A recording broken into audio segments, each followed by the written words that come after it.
Well, the summer sun is finally piercing through the clouds and the farmers' fields are absolutely chock-a-block with fantastic, fresh British produce. But how do you go about incorporating that when you're cooking Italian? Well, joining me today is Monica Costa, Italian mother of one from London, with some fantastic tips for us. So, Monica, even though the supermarket shelves are absolutely full of produce that's been flown in from all around the world, it's really nice to use good, fresh, local produce if you can when you're cooking with pasta, isn't it? Absolutely. I mean, Italian cuisine is not rocket science. You can, put anything, pretty much anything in your pasta. Yeah. Especially now, it's better to use fresh ingredients. Yeah. Like now, we're going to have tortelloni, fresh tortelloni from Giovanni Rana with ricotta and spinach. And lovely vegetables over there. Yes, and we're going to have put in some broad beans and green beans and a little bit of peas.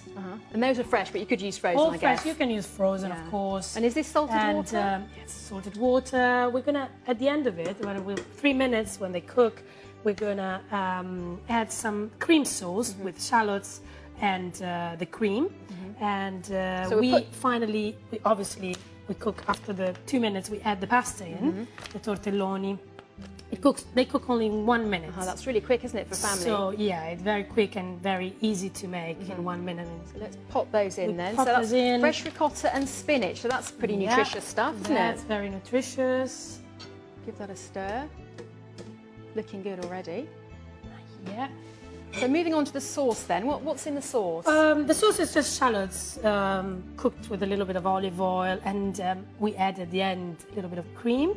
We're not going to put a lot of it in the plate because that's going to make it really a bit heavy, and we want to enhance the flavour of the tortelloni, which are naturally really tasty. And the vegetables as well, really. That's right. So in order to enhance that, we want to just add a little bit. I'll show you in a second. So that was so quick, wasn't it? That was quick, yeah.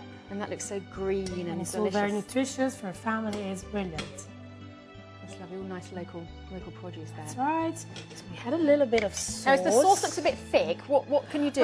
If it looks a little bit thick, you just thin it with a little bit of water from the vegetables. And this way you use the same ingredients and you keep the vitamins. Yeah, that's right. So just a little bit of that, you don't want to overdo it. Just a little bit of that. And then finally we grate some of the Parmesan, so freshly grated. Got to be fresh, hasn't it? Got to be fresh. It's so lemony and delicious. When you go to some restaurants, they give you this awful dried stuff, and it's just not the same, is it? You've got to grate it on the spot. That's absolutely lovely. And now I would add a bit of black pepper to that, would you? No, don't add. Less is more in the Italian cuisine, so just, leave it as it is. That's the best way. Well, this looks absolutely delicious. So we've got Italian pasta and fresh British produce. Yes. A recipe made in heaven, I'd say. Let's tuck in. Lovely. You can taste those vegetables, honey. That's good.